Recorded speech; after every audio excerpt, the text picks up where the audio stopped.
Hi everyone, I'm DeFi Dad. You're watching episode 58 of Yield TV.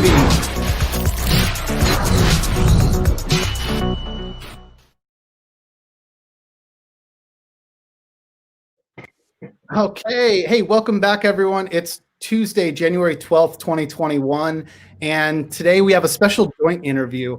So we are going to be talking, we're very fortunate to be talking with the artist Beeple, whose real name is Mike Winkleman. And then we've also got Tim Kang, who goes by the alias Illustrator. So Beeple, if you're not familiar with his work, he's been doing a piece every day now for 5,005 days. And he cleverly calls the collection every day. What, how many is that, Tim? Or how many is that, No, Mike? no, I was just saying it's after the 5,000. I was just saying 5,000 plus. Exactly. Exactly. Yeah, yeah. So, and if you want to go check that out, go to beeple-crap.com. You can click on every day. He's got all sorts of social media channels too, like Instagram and Twitter there. But, you know, about a month ago, Mike sold a collection of NFT-based art for, I think, around $3.5 million, with one piece going to Tim, who is a collector here. And that went for $777,777. Now, that'll be the last time I talk as much about the price of art, but it really helped to get I think a lot of people's attention and shed a greater spotlight on the crypto art space. So in 2020, there was a little over 20 million in crypto art sales that were completed. That's according to cryptoart.io. And then there was 8 million sold in December 2020. So, you know, I'm very grateful for those numbers because, again, I think it's really helped more people to start paying attention. Because at the end of the day, I think what's special here is the art. And so that's what we're going to talk about today. We're going to talk about that journey that Mike has been on for over 13 years, creating all these incredible pieces. And I'm really excited to get Tim's point of view as a collector, as a curator, as a community member of the crypto art community. And hopefully by the end of this interview, I think like with every Yield TV episode, our goal is that you are excited to get involved. We hope that this really spurs your interest. So on that note, guys, how are you doing? Welcome to Yield TV. How you doing, Mike? How's it going, Tim? We're going good. We're going good. So far, thanks for having us. Yeah, dude, I appreciate you having us. It feels like so far 2021 is going really smooth. So I feel like this is. Oh yeah. No bumps so far. It seems like everything's just really kind of going according to plan, and just, you know. Yeah, it's funny because that's one of the reasons we'll talk about why I enjoy looking at your art every day, because it's you know, sometimes it's a commentary on all the shit that's going on in the world, and it makes you kind of laugh at the chaos and the insanity of the world we live in. So maybe guys, let's just start with the obvious. Let's talk about how you both got into this space and where we are now. I'd also love to explore how you know each other. I think we were just talking beforehand. You really got to know each other in the last few weeks since the piece that was sold to you, Tim. But Mike, could you start? How did you ever get into making a piece of art every day? Yeah, so I started making them, you know, over 13 years ago. I saw a illustrator out of the UK named Tom Judd, who did a sketch a day, in his notebook. And I wanted to, at that time, get better at drawing. And so I did the first year was actually drawing. And so, again, this is May 2007. And so I did a year of drawing, and then I, you know, got a lot better at drawing. I was still terrible, but I improved quite a bit.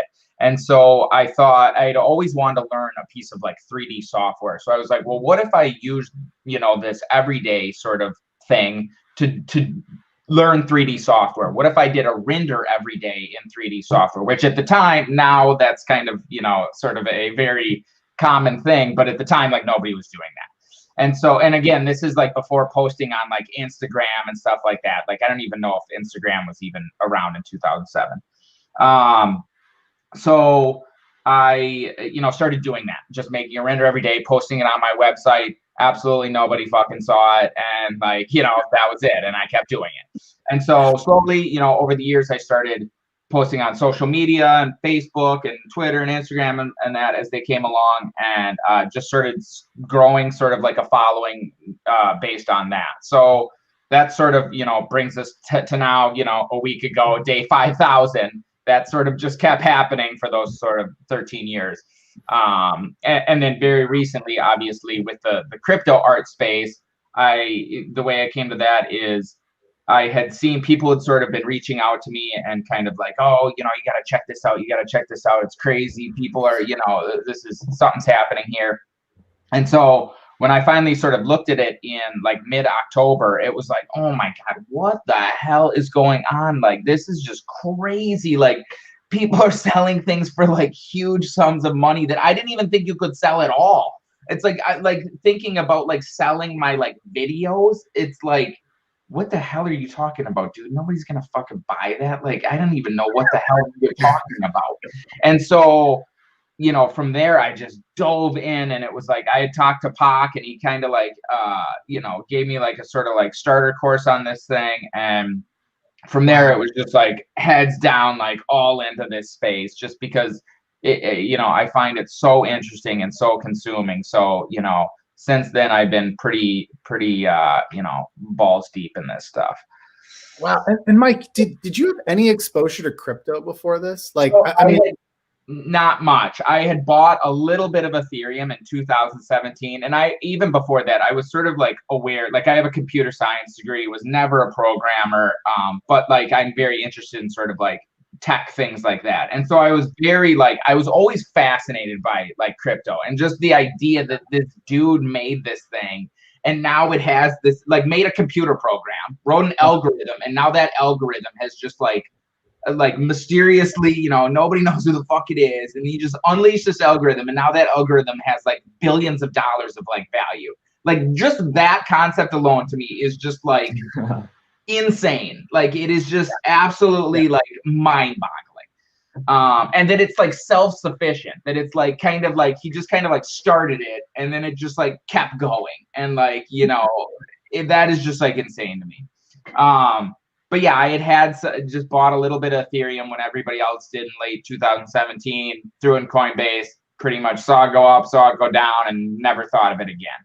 And so, yeah, that's about it. Like, I'm not like, was not like super into like crypto or anything like that. So it's definitely been, I've learned a crap load in the last, 3 months here.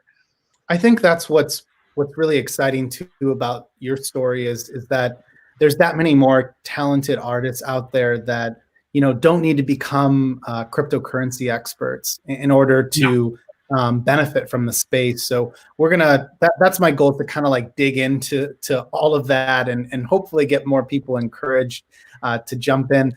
Before we talk about, Tim, like how you got into the space, Mike, I have to ask, so like, what do your friends and family say? Are they just like, what the hell is going on? I don't understand. What did you sell it on, and what's an NFT? Like?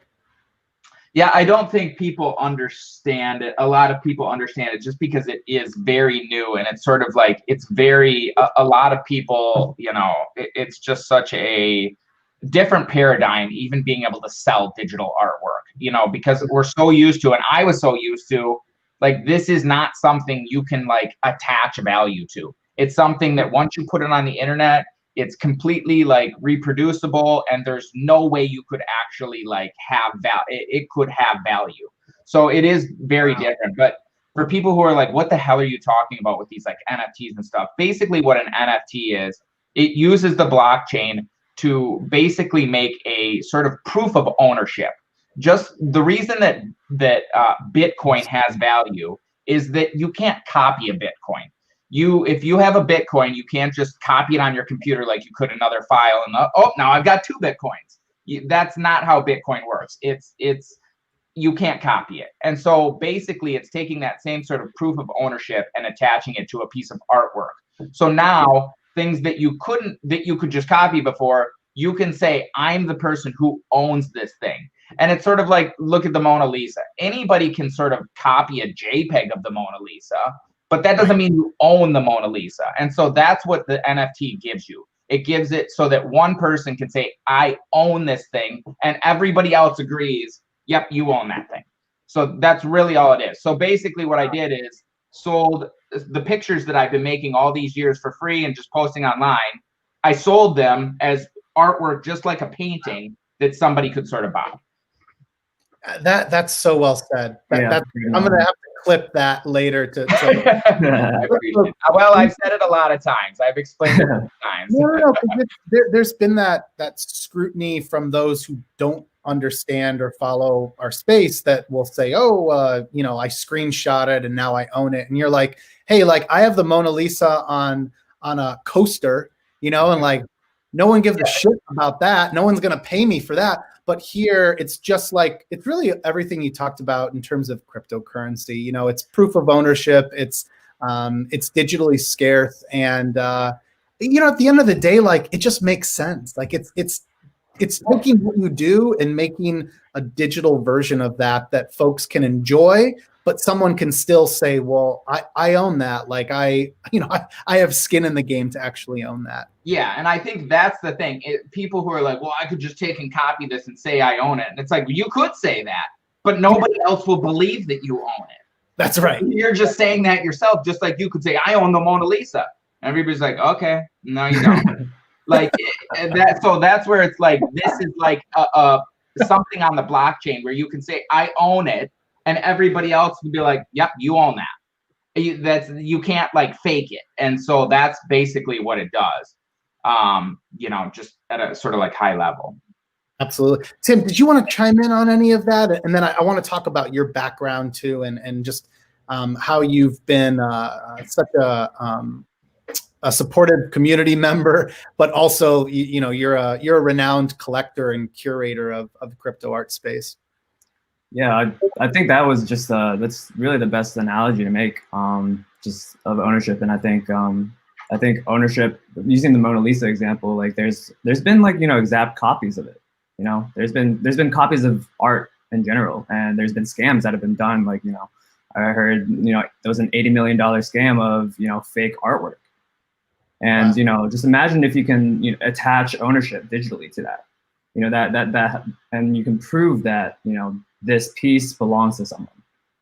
And that, you know, that helps so much with, you know, just the inefficiencies of, you know, physically, you know, trying to bookkeep it by, like, you know, historians and stuff, you know, like having all that provenance, all that history, you know, on something that is proven to, you know, just never change. Or it's not hackable, it's not alterable, it's the truth.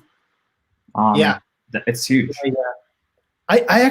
I've recently, I had an interview with Matthew from Cent. I had DCL blogger on Maddie recently, and I don't know, I'm sure other people have said this term before me, but I like the idea of calling it smart art, because to me it's not possible to destroy it. It's very easily transferable. And at the end of the day, like I think we probably, the three of us and many others, believe like we're going to live in a digital native world in the future.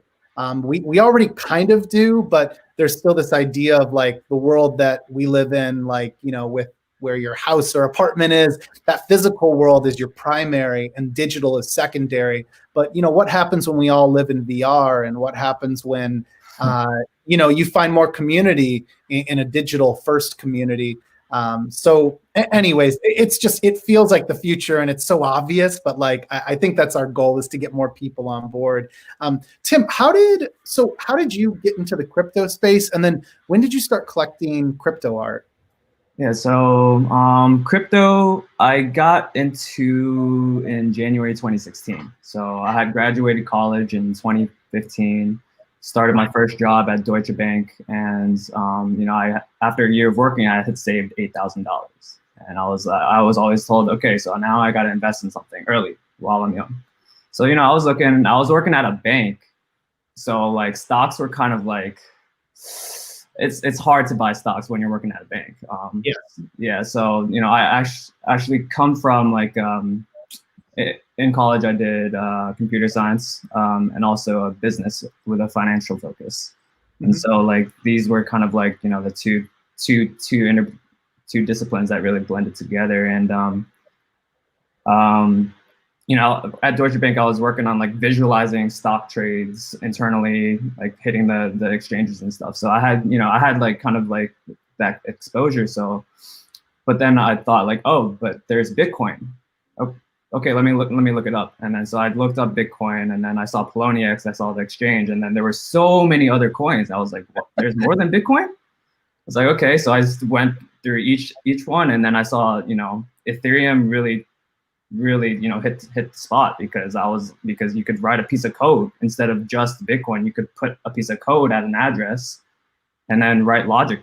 You know, you could say like, oh, someone holds something for like 10 days and then it transfers to someone else. You know, you could write logic to it. So that was just like, and then I saw, you know, the value discrepancy of what Ethereum was at the time. It was like $1, and Bitcoin, you know, the market cap discrepancy was just like, so I actually took out a loan, which is like against, this is not financial advice. Everyone thought I was crazy for doing that.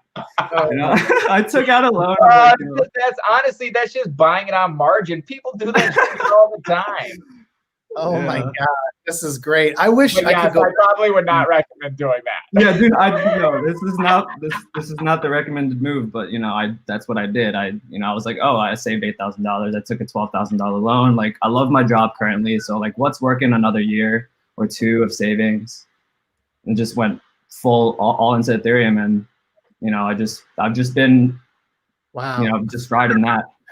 I wish I could go back in a time machine and be you. So, crypto art, like, when did you start to collect pieces? And I'd love to know, like, you know, do you recall like when you really started to more aggressively buy more pieces, or when your collection really started to grow that much faster? Yeah, it was actually like not too long ago. Like I had, you know, I'd seen cryptocurrency. When I got into cryptocurrency, I really believed in like the paradigm shifts that it would have across all industries. And that's, you know, just watching it being lurking, you know, finance was the most easily, you know, applicable thing that you could, you know, use smart contracts with. So I've been like heavy into DeFi. I've been yield farming, being a degenerate, you know, just like, you know, just very heavily financially focused. But, you know, at the core, like I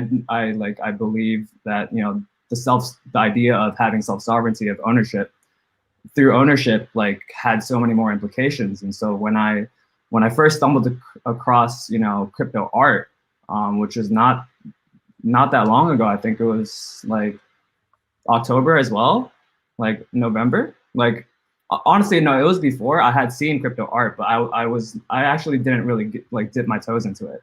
I was like, you know, like, that's really cool. Like, I think, you know, one day I'll buy something, because, you know, I think it's really cool. But then the actual process of buying it just blew my mind. Like, what happened after that? And so the first piece that I bought was of Pox, and it was called the Mobius Knot.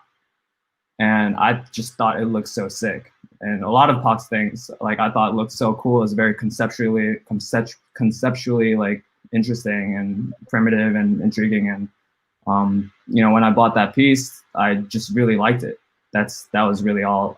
I was really like all that, the decision process that I made. I was like, oh, and then I reached out to him. I was like, or he actually I asked him on Twitter, like, oh, so like, what is, like, could you describe like why this piece is like really important to you? And he actually reached out to me and told me like a bit about the piece. And I was like, wow, this means a lot to him, man. And I can see that. It's a very nice piece. So when I bought that, like, that was very recent. That's actually how I think we met, because I saw that piece and I think I just reached out to you and was just like, oh, dude, that's freaking dope. Like, you got that piece, congrats. Like, that was it. And then we kind of like started like talking from there, just because I had seen that piece too and was like, oh, that's dope.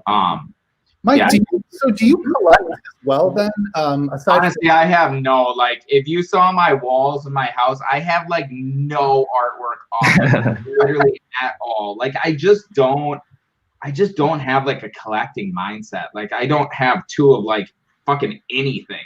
I just, and the other piece of that, I think, especially with art, it's just like my tastes change very rapidly. Yeah. And so it's like the things that I like, especially, I mean, you could look through the last, 13 years there, it's very different, like, across time. So it's one of these things where I just, it's never sort of like even occurred to me to like, kind of like collect stuff or whatever.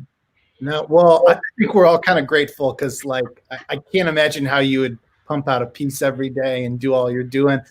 This is probably actually a good time to maybe do some screen sharing. I would love to talk about like your process. I want to like understand more, like, how the hell do you create a piece like you do every single day? And I think people just love to kind of see you at work here. So I'm gonna Sure. put you up in front of me. Here we go. So can you see my screen now? Yep, you're all good. Yeah, so we can talk through it. So yeah, this is the program that I use to do like the everydays. It's called Cinema 4D, and it is there's a number of programs like this, Maya, 3D Studio Max, Blender. But it's basically just like a 3D program where you can kind of, do different things. This is basically not this program specifically, but programs like this, anything you see, CG in movies or Pixar, this or that, is basically that. So you can put different objects in, you can move them around. So the way that I work is I kind of have this massive library of 3D models. A lot of them are from Turbo Squid, that has been kind enough to sort of help me build a bit of a collection. But they're from all different places too. Kit Bash 3D, a bunch of them, and just sort of all over the place. And so what I can do here is bring in these models and very quickly sort of like set up a scene.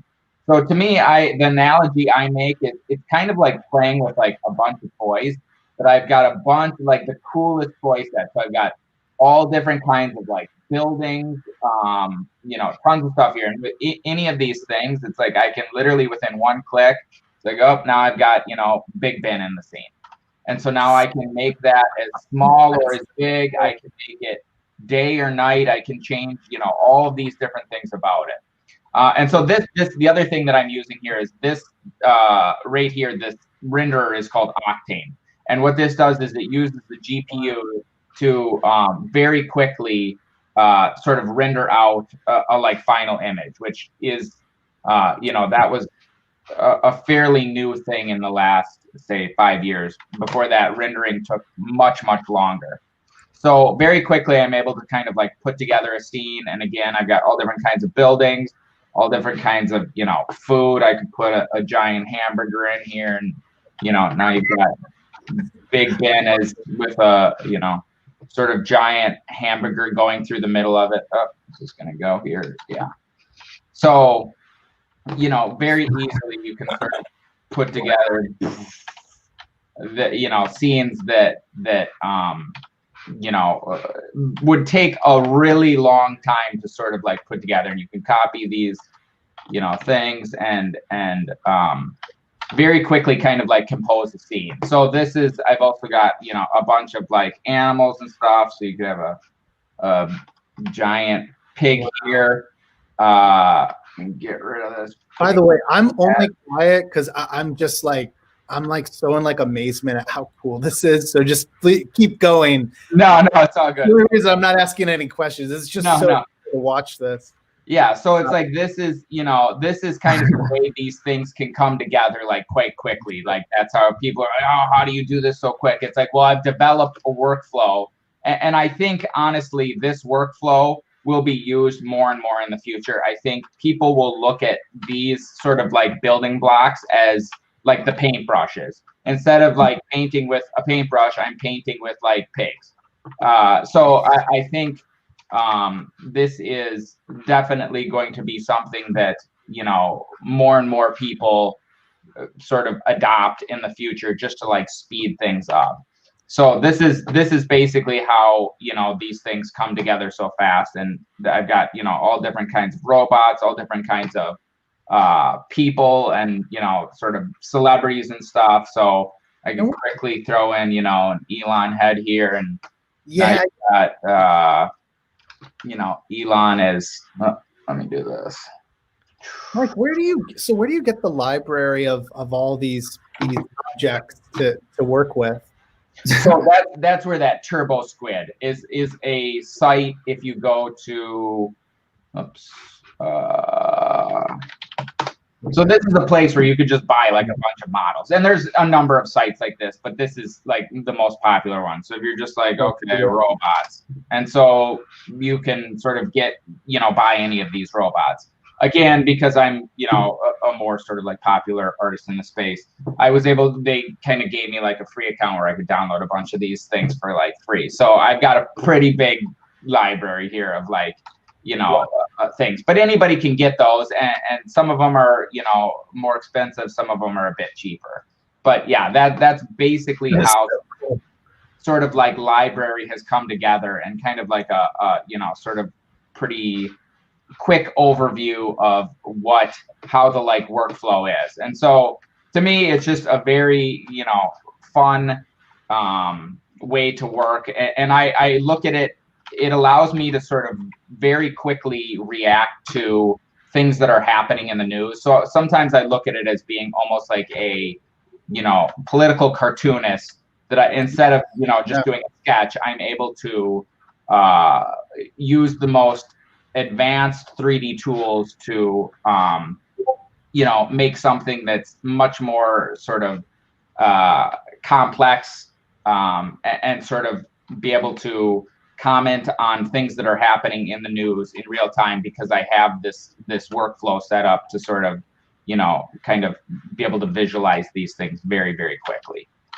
So do you like make a plan and then sit down, or just sit down and you're like, what the fuck happened today? And then you're like, oh, and then just go to it? Like, what's that process like? Sometimes I make a plan, and sometimes I don't have a plan, and I just kind of like sit down and sort of, you know, try and figure out what's like inspiring, you know, today or another day. So sometimes there's a plan, and sometimes it's a little bit more just like off the cuff like this. It's usually I have some sort of like plan, or at least some sort of like idea what I'm going to do. But sometimes it is just as like, you know, random as this. And so I think it's fun to do sort of like a mix of both of them, stuff that's, you know, sometimes very random, and sometimes, where's this head? I mean, I can imagine, I can imagine how that works to your advantage too, because I mean, some people do need to make a plan to make a plan to make a plan. Like it's the way their brain works. But others, and I probably resonate more with you. Not that I'm doing the work you do, but I resonate more with that. Let's just sit down and do this, and like, you know. Yeah, because again, these are done from start to finish each day. So it's not like I don't usually, you know, sort of have enough time to like, okay, I'm going to sketch this out and I'm going to do this. So it's usually quite quick, like on average, I would say around 2 hours. So there's usually not a huge amount of like, you know, kind of pre-planning. It's kind of like, okay, well, I don't have time to like pre-plan this. We got to just kind of jump in here. So, yeah, that's kind of a broad overview of sort of how these things come together, you know, in a pretty quick way. Yeah, and how about I'm curious, like, how many hours a day do you have to devote to this? Like, you made a piece, I think it was yesterday. I mean, it's this huge elephant in a tar pit. I think I'm thinking of yesterday, or the day before. And I mean, there's so much detail in them. So like, you know, I appreciate like you're very humble, and you kind of you make it look like, oh, and then I do this and that, and it's you know, I've got all these powerful tools, but like there's so much detail that I notice in your pieces. So I'm wondering, like, I mean, yeah, like, gosh, does it take, you know, are you usually having hours a day on this, or? Yeah, it's usually around sort of 2 hours, I would say, on average. Some days more, some days a bit less. But I would say that's usually the average. Yeah, I think again, it's just I'm able to work pretty quickly, as you can kind of see there, and just sort of. That's the thing. When you have a deadline, and they have to be sort of, my thing is it has to be done by midnight and posted somewhere on the internet by midnight each night. Yeah. So having that deadline, it forces decisions. There's no time to like, oh, what should I do with this? It's like, okay, I literally have and I do it at the end of the day usually. So it's like I'm usually like pretty up against that deadline. It's like there's no fucking like, oh, let me just think about it for the next 4 hours. It's like, no, there's no fucking thinking. It's just, it is what it is.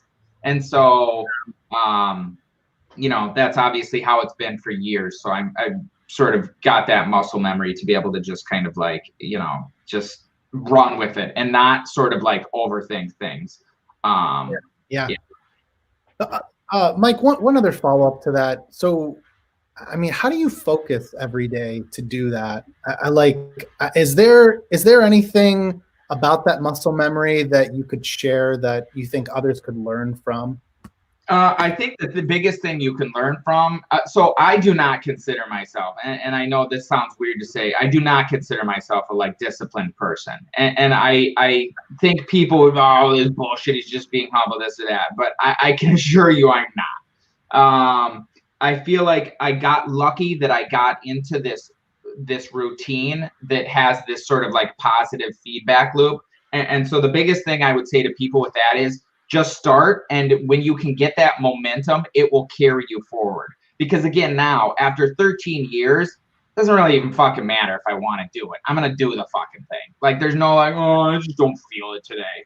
Like I'm not going to just not do it because I'm not feeling it that day. Like, you know what I mean? But when you're on day like 10, then you might be like, I'm not feeling it today. And then you stop. But it's like the longer you keep doing it, the more it's like, well, you'll just keep doing it. So it doesn't really feel like it's like there's no like the choice has been removed long ago of like choosing to do it. It's like, no, I'm fucking doing it. Like unless I get hit by a goddamn car, I'm fucking doing it. So and even then I'm gonna try and fucking do it. So it's yeah. Once you get that momentum, I didn't even think about, because you're almost like the Cal Ripken Jr. of the art world, like to show up every day for is it 5,005 days? Actually, yeah, 5,005 days. Have you done today's piece then? Am I keeping you from that piece you have to do by midnight? No. So again, I haven't started it, and I love it. I'll do it, sometime between now. It's almost 4 here, between now and midnight. So again, like it's not something where I'm like all day, like, oh my God, what the fuck am I doing? Like that's the other thing I would say to people is my expectations. I look at the whole project, and so it's like, okay, I've done this for 5,000 days, and that's the project. And so whatever I do today, be quite honest, doesn't even fucking matter. It doesn't matter because it's 1/5,000th of this project. And so my expectation is not that, oh man, I need to fucking pump out a fucking masterpiece today. It's like, no, my expectation is I need to put a fucking JPEG on the internet. That's it. So I think, setting a realistic expectation over a long period of time, because there's going to be days where you're going to get sick. There's going to be days where you have a fucking kid. There's going to be days where you buy a house. There's going to be days where you move. There's going to be days where blah, blah, blah. Life happens. Like, in that time, I've gotten married. I've had 2 kids. I've moved. Blah, blah, blah. Like, shit happens. So I think. Wow, you have 2 kids and you do this. I mean, I have 2 kids. And I think a 4-year-old or a 5-year-old now and a 7-year-old. Yeah. Oh my gosh. Okay. Oh man, congrats. I have a 2 and a 4-year-old, and like, oh, nice. I have friends who are like, I don't know, like how you're doing Yield TV most days, like with kids and like just other content that I'll work on. But like, I gotta say, I can check out. I mean, I have, my stretch of days where I'm just like, I burn out. That is That's mind-blowing. exactly the thing, though. That's where it's like my expectation is low enough that I don't burn out. Like I never like, and I shouldn't say that. There's times where it's like, nah, fuck it, I'm gonna phone it in. Which actually is probably most times that I'm like, fuck it, I'm phoning it in today. But then I'll sit down and it's like, this is gonna be embarrassing if I don't fucking try. And so it's like just getting you to like sit down. Then it's like, then I get sucked into it and it's like, okay, now, you know, and then after an hour, you're like, okay, well, if I just try a little harder, it'll be okay. Like, it's not gonna be good, but it could be like, you know, maybe I'll trick some people to think it's good. So I think like setting those realistic expectations and not having it be like, I'm gonna fucking like just crank for the next, you know, like 3 days and just close my door and fucking shut the blinds and blah, blah, blah. I think setting up realistic expectations of what you can do per day is super key too. Wow. I'm just like so inspired by this. I love the attitude, the like energy of that. So you have created a piece then over the last 13 years when like you got married, you made a piece that day. You went on a honeymoon. You had a kid. You had 2 kids that were born and you had to figure that out, man. So yeah, the funny part about that was, and like when I give like a bunch of, you know, pre-COVID like talks and shit, and I show these days, like these like sort of like special days, like in the like talks and stuff. So the one where we were having our first kid, you know, my wife went into labor maybe like 10 o'clock. She started like, okay, we're counting the contractions, this or that, 10 p.m. Wow. Stayed up all night. So now it's like, you know, I'd done my picture that day. Now it's 5 a.m. the next day. It's like, okay, well, are we going to the, you know, hospital here? Like, you know, okay, we should probably go to the hospital. So it's like, okay, give me 5 minutes here. And so again, like if I could, because it's my baseline is not a masterpiece. My baseline is a JPEG. So you can see what I did in 5 minutes. I just kind of like took a square and like stretched out some arms, and it's just like the dumbest, simplest thing. But it's like that was that day, and it's like, okay, 5 minutes, okay, post it, done. Like that's lowering the bar, the expectation per day. Like if I had to just, you know, open up the thing and post a sphere and like that's the day because, you know, I got hit by a fucking bus, then that's the fucking day. Like that's will count as a fucking day and we'll move on and tomorrow will be what it is. So I think really sort of like lowering your expectations per day will allow you to sort of, you know, continue this over a years type thing. I want to get some insights here from Tim, but I mean, I got to ask, like the most obvious follow-up to all of this is you must really love what you do. You really, I mean, you really, the dedication is one thing, but just the way you talk about it. And I want to say it's like a cocktail of like a certain sort of like humbleness. Like you don't seem to take yourself too seriously. And I guess like, do you think that contributes to your greater success? Like the not taking yourself too seriously? Like it's like a mix. It's it's like a mix of, I feel like I have a mix of taking it insanely seriously and also not taking it seriously, which I think is weird. Because it's like and the reason I started this was I want to get better at drawing. And that's literally the reason I'm going to do it today is I need to get better. Like and now it's changed because now I'm 39 and now I see fucking kids coming up and it's like, God damn it, fucking kid's like fucking 22 and he's fucking amazing. And so now it's like, oh, that fucking kid's you know, fucking make me look like a piece of shit. So like the reasons have changed, you know, over the years, but it's still like, it's still the same that it's like, I need to get better. Like, I feel like I just like want to get way better and I see other people's work and it's like, God damn it, that is fucking amazing. And it's like, I need to get better at color. I need to get better at like fucking values. I need to get better at composition. So it does not remotely feel like I'm like, oh man, I'm fucking there. I don't need to like practice anymore. It's like, fuck that. I need to fucking practice. Now I feel like a fucking fraud here. Motherfuckers paying, you know, stupid amounts of money for my work. And it's like, I suck. Like, what the fuck? So yeah, the need to get better has not like changed. And yeah, I have so much fun doing it. And I'm like laughing to myself and like, you know, now it's just fucking off the rails here, like crazy shit. So yeah, it's definitely like super, super fun. I think I totally resonate with this fine line that you find between like taking yourself seriously but not so seriously. I think it's really good for mental health. Like it's what you said about like it's almost like the enforced deadline has you have folks who could lock themselves up for weeks to work on something, whether it's a piece of art or they're writing something, but sometimes a deadline can do amazing things for you. Absolutely. And to be honest, like in other aspects of like even creatively, like I was working on I did like a short film, and I used to do a lot more short films. But just I kind of am not as interested in that sort of like medium now, but personally, for me personally, but like it was 2 minutes and it took me like fucking 4 years to do because I didn't have a deadline. So I fully recognize how you can get sucked into that, like, I'll make it a little better and then make it a little better. And then you've been working on it for so long that it's sort of like it becomes this big fucking thing in your head where you get like all in your head about like, you know, making it better. And it's like, oh, I've been fucking working on this for 4 years. Like it's taking forever. And like most of that time I was just procrastinating and I wasn't even fucking working on it at all. So I totally get that mentality. And that's why to me, the everydays are can be like such a powerful thing for people who are sort of like struggling with that and struggling with, you know, the blank page syndrome and like, just like, you know, getting that stuff out, getting ideas out and that. So yeah, I really strongly feel that like people don't have a lack of ideas. They have a lack of deadlines. And if you had more deadlines, you would get more ideas out. Absolutely.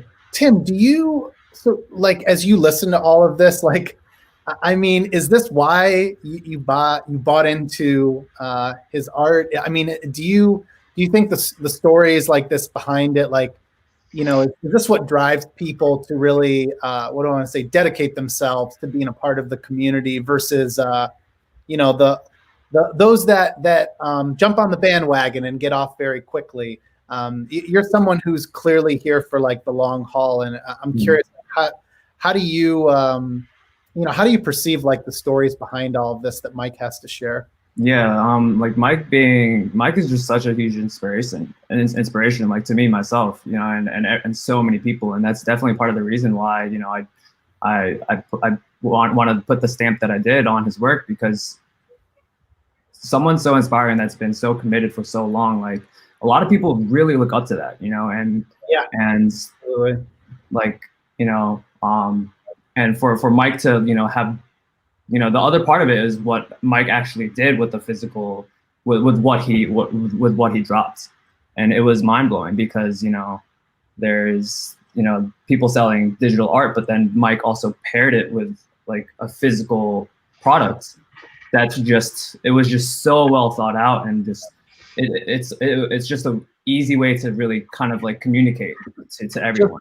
For people who are like, what is he talking about? These are the physical pieces, and they're digital like video screens that you know, have like a signed numbered titanium. This one's not signed yet. Signed numbered titanium backplate, and they you know, are just, as you can see them in the back, they're just kind of like dope ways to sort of like enjoy physical or digital art in your sort of like space. And I think it's you know, you can pull up the like QR code and sort of like pull up extra information on this piece, see who owns it and everything. And I think those, you know, to me, that is just such a better, more interesting way to sort of enjoy digital art in a more sort of like passive way. Because right now, you know, in the past, it's sort of been, and with a lot of this stuff still, you know, you have to like go to a computer, you have to sort of like log in, and like then you can kind of like show your collection. This is a way that makes it much more similar to you know, any other piece of traditional art, in that you can just have it in your home and just have it be something that you just, you know, walk past and you see it and it's like, oh, fucking sweet. And it's just like part of your sort of like day-to-day life. And so that's what I kind of wanted to do with these pieces. You know, that's sort of like what he's talking about. So cool, man. Yeah. It's funny because with crypto art, I've always noticed there's like a pressure from those outside the space to explain like, well, why is this art, and like why does this matter? Like, because like we all know what the fine art, the physical art that you find in like a museum is, and it's weird because it sometimes comes from those who are very technologically savvy. You know, they live in all digital products. You know, they order their groceries from Amazon. And so I thought it was really clever when you guys did this, Mike, because I thought like it's almost like satisfying a short-term desire for people to connect the dots and say, okay, so it is art after all, and it's art that now I can display, and that's what makes it art. And even though if I just put an Oculus headset on them and I'm like, you tell me if you can unsee what you just saw. You tell me if you don't want to live in this physical space where you can be in a little teeny tiny room but feel like you're on a mountaintop. Now take that and tell me, why would you not want to own physical things in the metaverse that you're now living in? That's where crypto art comes in. That's where it's really going to blow everyone's minds away, because we're going to live in that digital, in that metaverse. Yeah, I think, you know, I think people who are a bit more tech savvy sort of get that, and they're ready to get, like, jack me into the freaking matrix, you know, where are we putting the hole? Like, freaking jack me in. But like the average person, to be quite honest, like they're not quite there yet. To be, some of this is a bit much. So that's where, you know, I feel like the physical pieces kind of like bridge the gap there, that it's like you don't really even need to understand the blockchain pieces. It's like, well, what are you buying? It's like, well, you're buying this. The blockchain piece is just like backing it up, that if you know, are walking down the street, you drop this and smash it, that you can prove, no, I still own this piece of artwork, and I'm gonna mail you another one of these. Be like, yep, you own it. Like, let's get you freaking hooked up with like a you know, replacement, because I know you own this. So that's where I think this has, you know, the crypto art has like a bunch of advantages, like Tim was saying, over traditional art, because it has that proof of ownership that's sort of like irrespective of the physical pieces. So I feel like it's kind of like, you know, I think it will be used more and more in the traditional art world as well, just to like show, you know, provenance and all that stuff. But I think, you know, that's why to me, I was so excited about, you know, sort of thinking of this like physical, adding the physical component, because I got a lot of the same sort of, you know, things from people like, what do you buy? What is this? Why would I buy this? You know, why would I buy something I can get on Instagram? So I wanted to sort of like make it that it's like super simple. There's no sort of like, you know, that's not something even my mom can understand, that it's like, okay, this is what you're buying. Yeah. Just like any other piece of artwork, it's a digital piece of artwork, you know, and you don't need to worry about the blockchain stuff. It will, you know, if you don't want to understand that piece of it, you don't have to understand that piece of it. It's just going to be there sort of like backing all of this stuff up. Yeah. It's not like, Tim, when you see the piece that you bought, you know, on Instagram, you're not like, oh, I guess it's not worth anything. Everyone knows it, you know, shit, I guess I blew $250,000 on something that's no, like, Tim, how do you think about your collection that continues to grow? Like, I guess, like, what are you seeking out in continuing to collect art? Do you see like a financial return in it? Or is it, I guess, is it more about just having a piece of this like history? Is a little bit of both? Tell me, how do you think about that as a collector? Yeah, so you know, Beeple, what he did was just like, you know, it's not like actually a new, like, he wasn't the first to pair, you know, like a physical and a, you know, NFT. It's been around, but just, you know, but at his caliber and at, you know, Mike's using like his collection. And the thing is, you did this in like 2 months or yeah, less? this was about a month that it was just sort of, I did the first drop right before the election. That was the first sort of like crypto art NFTs that I released. And then this was December 11th was this. So yeah, it was like a month. It was just definitely very, you know, and in that time we sort of like made the, or sort of like, you know, sourced these digital frames and stuff, and you know, made them a little extra special with like the titanium backplate stuff, and then also put together these boxes. I don't know if this one has. Oh, actually, I can't show you that. That's got some other special stuff in there. So, but sort of like put together this sort of like packaging and stuff.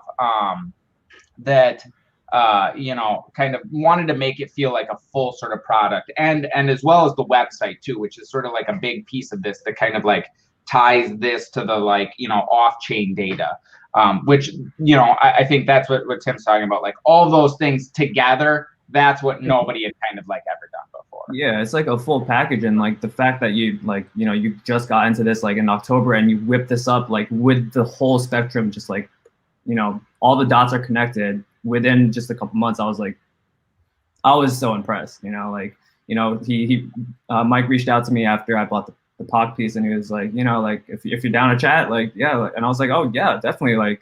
And then he showed me what he made. I was like just mind blown, and I didn't even know like also like his everydays are just like is like the main thing that everyone sees on Instagram, but Mike does a lot more than that.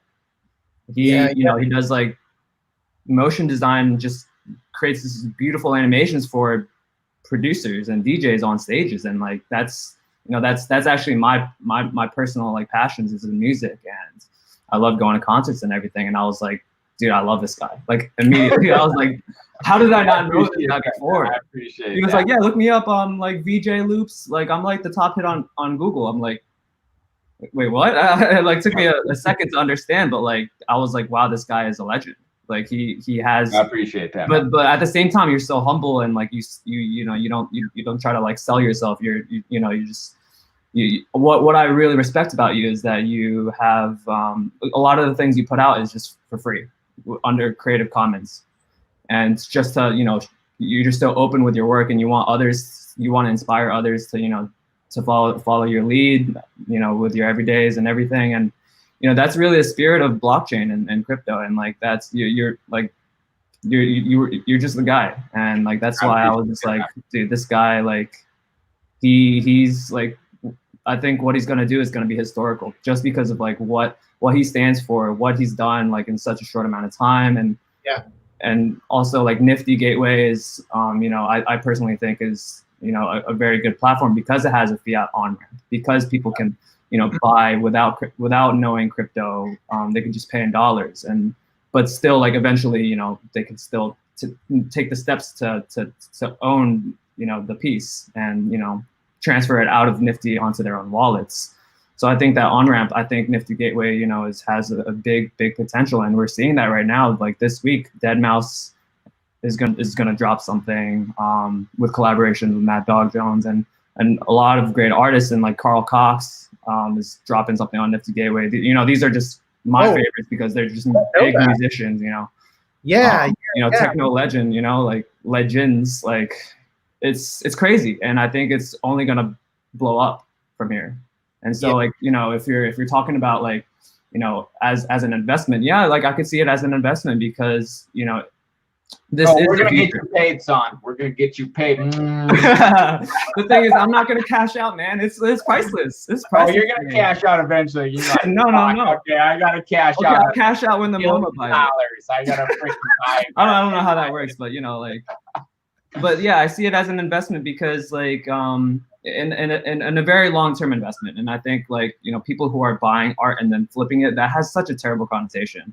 And it's because I think it's like a time sensitive thing where if you're buying art and flipping it, you're not in it for the art, you're in it for the money. And so when you buy something, it's the same thing with investing in something. If you buy something in a cryptocurrency or a stock, if you buy something and you're just holding it for a long term, it's because you believe in the product and the person and the team behind it. When I buy things, I do my research. I look at the artists. I look into like what they're doing, like where they're coming from, and like are they going to continue to, do great things in the world. And that's how I make my purchase decisions. And Mike, was my biggest purchase, but like I see like he's not going to be stopping his everydays. Like that's a given. And I'm curious with what time we have left. I would love to I mean, Mike, would you be willing to screen share again? And like we could either dive into one of the other pieces that you were just referring to, Tim, like the called a VJ loop. Is that what it was? Oh, VJ loops. Oh yeah. That, but I even too would be interested, like the piece that you created that Tim bought. I'd even love to kind of talk through that a bit, just to know like you know what went into that. Like we kind of talked through it earlier with a piece that you really just started creating on screen there. So anyways, here we go. Mike, I've got yours up here under Creative Commons here. So yeah, if you can talk us through anything. Oh, here. sure. Are you wait, are you okay? You've got this. Oh, you're good. Yep. You're all good. So, yeah, the VJ loops, for people who don't know, are sort of like small, sort of like abstract clips that VJs, people who like do concert visuals behind DJs play. And so for years, I've been releasing, for about 10 years, and I don't release a huge amount of them now, but I used to do a lot more of them. I used to release these clips that anybody could just download and sort of like use as like concert visuals. They can use it on YouTube. They can use it for literally anything. It's just a free clip. You can download the full HD version of it and use it for whatever you want. And I sort of tried to make these abstract clips. You can put it as the background of a website. You can put it for literally whatever you want. And so I've got you know, a couple hundred of these clips that I've made over the years that, you know, are again available on my website for people to just download for free and use for whatever they want.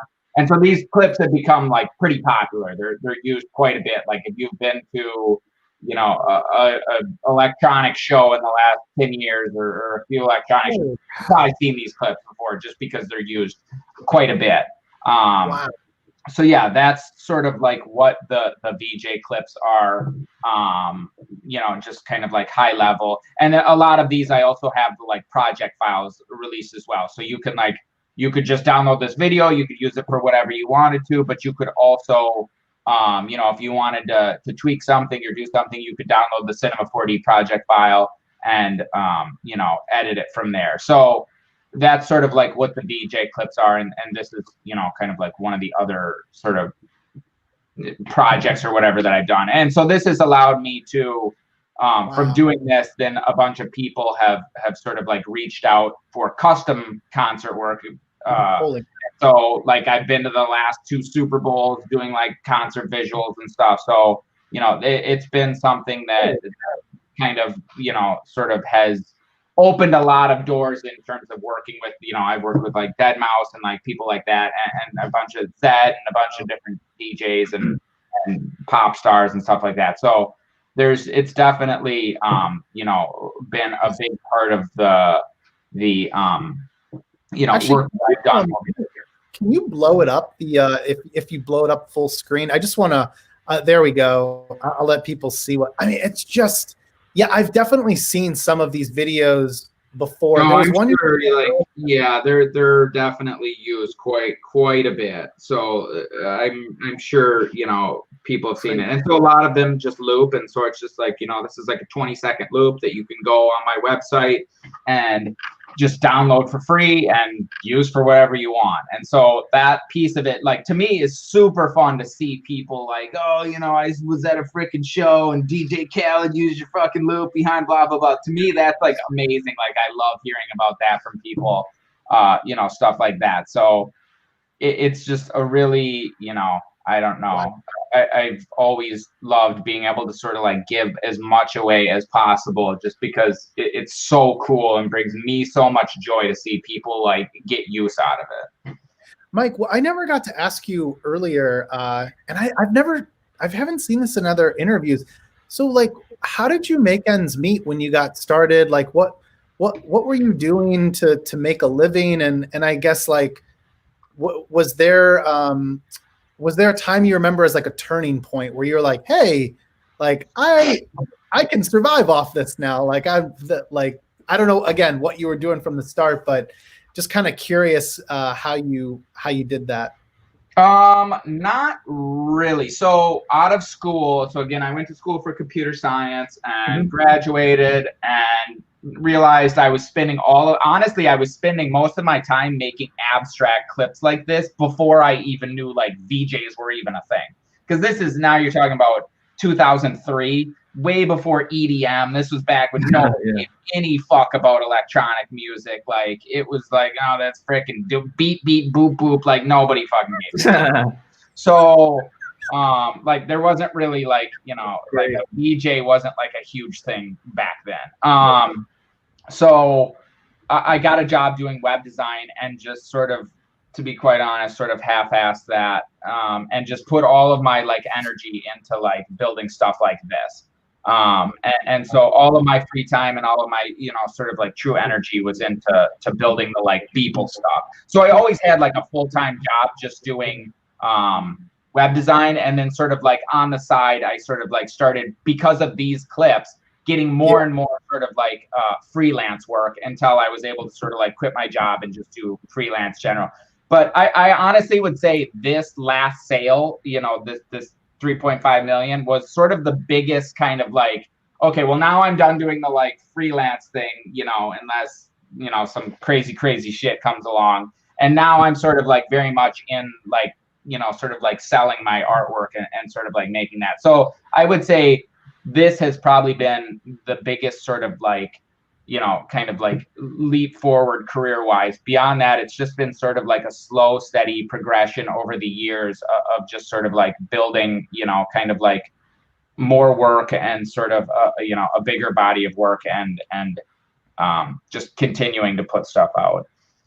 Wow. Yeah. I mean, I think like your story is one that demonstrates that like as a creator, you're empowered, you know, by the ability to use NFTs, especially like with your everyday pieces. But it's just so like, it's so radical to look at all that you've created. I mean, I honestly didn't realize all this other work that you were doing. No, and people don't. And then the other thing I've done is like, these are a few things that like, you know, this was like, this one actually will be this Transparent Machines, for people, you know, who have not been following me for a while. This was in 2013.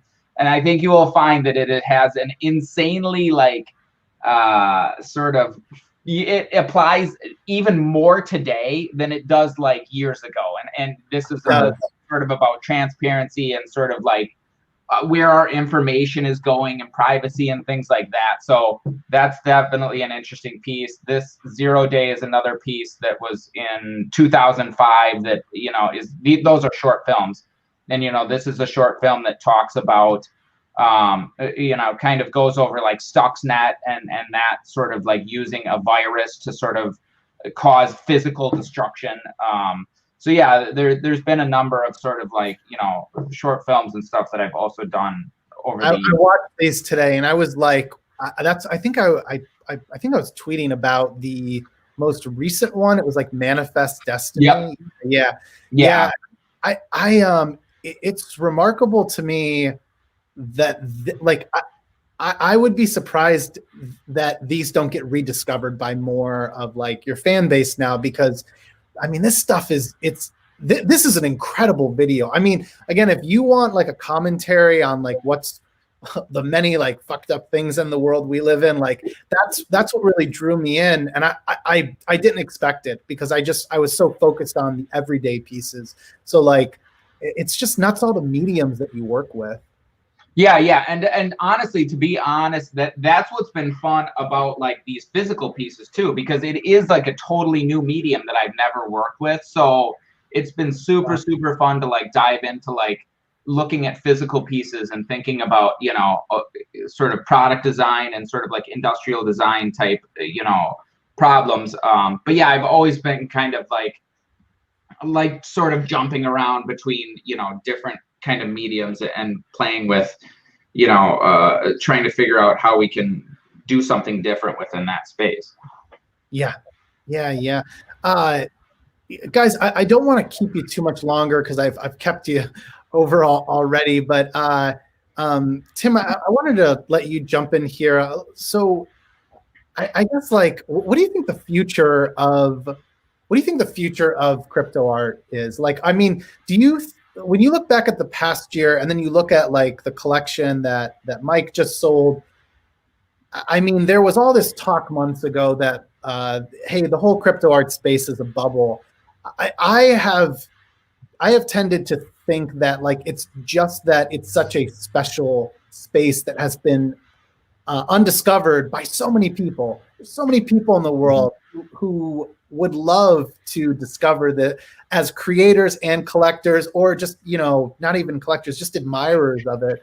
But I'm curious, like, yeah, as a collector, as a curator, a community member, what do you think the future looks like in the next few years with crypto art? Yeah, I personally just love the self-sovereignty that crypto art provides. You know, like Mike has been working for so long, and he's been, you know, fortunate to have clientele, like client work, you know, and because his work is so great. But, you know, not everyone will be able to get that, you know, but they still create dope art, you know, and like, so how do artists, like, you know, live for themselves through their passions? And that's been something that, you know, you kind of blame like the corporations squeezing the value out from, you know, from the free work that's been put out. So, you know, the self-sovereignty that crypto art has is just such a great paradigm. It's just, I think it's really easy to, the best concept to really be able to articulate to people that, oh, crypto is more than just buying a Bitcoin or a Dogecoin. Like, it's blockchain has a lot more to it. It's just a whole paradigm shift that allows people to, you know, because they can own something and because a direct sale can be made with no middlemen, like, it's just liberating. And that's what I love. That's what I love about blockchain and crypto. It's liberation. And I think this space is still nascent. It's still like very early, and like I hear from a lot of people that there are a lot more artists and a lot more people that are getting into it. So I don't think it's a bubble. I think it's just the start, to be honest. There's so much. There's just so much talent out there that's just, people still don't know about this yet, and so I think it's early. Yeah, I definitely agree, and I feel like I go back to as examples, I go back to, you know, Banksy and Cause, and I look at, you know, we take for granted now that Banksy sells paintings for, you know, $10 million. But 20 years ago, that was not the case. Like, graffiti was vandalism. It was not viewed as art, like, at all, or it was like a lesser form of art. And with Cause, with like vinyl collectibles too, it's like, those aren't art, those are toys. And I think digital art has never been able to truly be collected because the technology was not there. And so now I look at this and it's like, I honestly think I can see a future where this is the start of like digital art. With this and the blockchain, now everybody can get it. And just like I've got a bunch of these sitting on my shelf here, I could see, like, you know, you go into an office and you see people have, you know, a bunch of vinyl toys on their site, on their desk or whatever. You know, I could see people having a bunch of their favorite video artists, you know, on their desk, and that they've got like huge collections, and you can easily just show people your collection of videos, and it's just something that everybody like instantly understands and gets. And it's like, oh, okay, yeah, this is some digital art that you're like collecting, and you've got it displayed on your desk, and that's it. Like, it's totally like all the pieces are there. And so I really do feel like this is the beginning of people sort of like collecting and taking digital art like seriously. And so it just, to me, feels like super, super exciting. And you know, like Tim was saying, it's so new, and because of the programmability of NFTs, there is so many possibilities that it's just like, it feels like there's so much like low-hanging fruit of things that people haven't tried yet. That just, to me, makes it like so exciting. Yeah, you feel, I gotta say, like, as someone who's just, you know, an admirer and someone who, you know, I'm buying, I would argue, pretty inexpensive pieces, but it's just because I love them. I like want to support artists. I feel lucky. I feel really lucky. Like just like, how did I get so lucky that like tech has gotten to a place with NFTs and allowed like allowed like this sort of like awesome community to thrive, and like you were saying, just we're at the very beginning of it. Like we've really just begun. Want to ask you guys each one last question. And Mike, I feel like you kind of answered this already, but I'll let you answer again if you have a different person in mind. I want to ask you both, who is someone that you admire and why? Like just anybody. I'd love it to be like someone that maybe you draw some inspiration from for your work. Like I think about the obvious answer seems like Donald Trump, but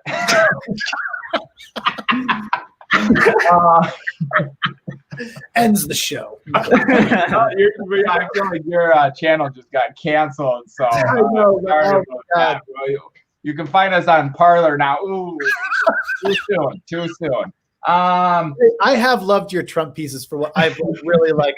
I'm like, well, I was like, me and Mike are definitely on the same wavelength. So, but you mentioned Banksy and Cause, you know, that could be one, obviously, but yeah, just kind of curious, you know, for the two of you with, you know, Tim, with the work that you're doing as well, like, yeah, who do you draw inspiration from, or who's someone where you're like, man, like there's something that I could learn from what they've done in their life and apply to what I'm doing in my life? Honestly, that's a good question. I don't have a great answer. Honestly, the only person I could really think of is my dad, just because he's taught me so much about, you know, sort of like money and like the value of money and sort of like how it can be used as a tool and not just like a fuck off, like, you know, showy way, and how it can be used to sort of give you options and like empower you in your life. And so that, to me, I'm just very thankful of being able to like look at money in that way and not look at it as like this thing to like, you know, that's this fucking dick measuring contest. Look at it as like something that can empower people to have options in their life to make their life better. I love that. Kind of like the difference between like wealth and being rich and yes, 100%. Yeah, I love that.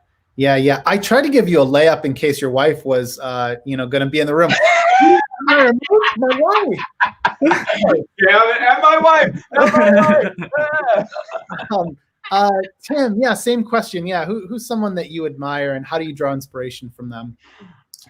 I was gonna say my parents as well, but I think Dead Mouse. I really respect the guy, because you know, he was a pioneer in electronic music for one, but a lot of the things that he does everything. He's a jack of all trades, and he is someone who's committed to learning the craft of everything just to do the dopest shit.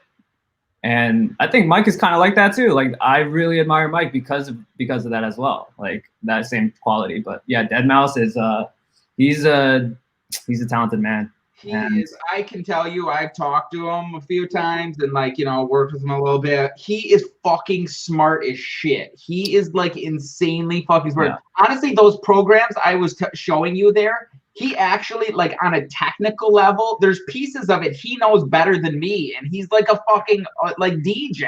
He is insanely fucking smart. I can definitely attest to that. Yeah. God. Oh my God. Well, this was so much fun. I want to remind everyone that they can, of course, follow you, Mike, at Beeple, and you, Tim, at Illustrator on Twitter. Also, make sure you check out Mike's work at beeple-crap.com. And I love it. I love oh my God, the mashup that someone made of like a rap of you, Mike, is so that is so talented too. But guys, anything else you wanted to share before we go? Just, I really appreciate your time. And by the way, if you hang out for even 30 seconds, I'll just close out the show and just in case you have any questions afterwards. But yeah, anything else you wanted to share before we go? Honestly, I appreciate you having on. It's super good to talk and meet, and yeah, definitely I had a good time. Yeah, likewise. Thanks for having us on. It's been a pleasure, and I'm just cheers to the future of crypto art and, you know, self-sovereignty and the world. Yeah, there's a bright future ahead. Awesome, guys. No, I really appreciate it. Well, hey, thanks everyone for tuning in. We will be back tomorrow, I think around 12 p.m. Eastern, but we'll tweet about it. And just thanks for watching. This is definitely the best episode I've had yet. Book these things. It's just like, who do I want to talk with and interview? Like, who's a fantasy that I want to learn from? And then I'm like, oh, great, this all worked out. I'll have Mike on. So anyways, guys, thanks for joining. And everyone stay safe. We'll see you tomorrow. Bye.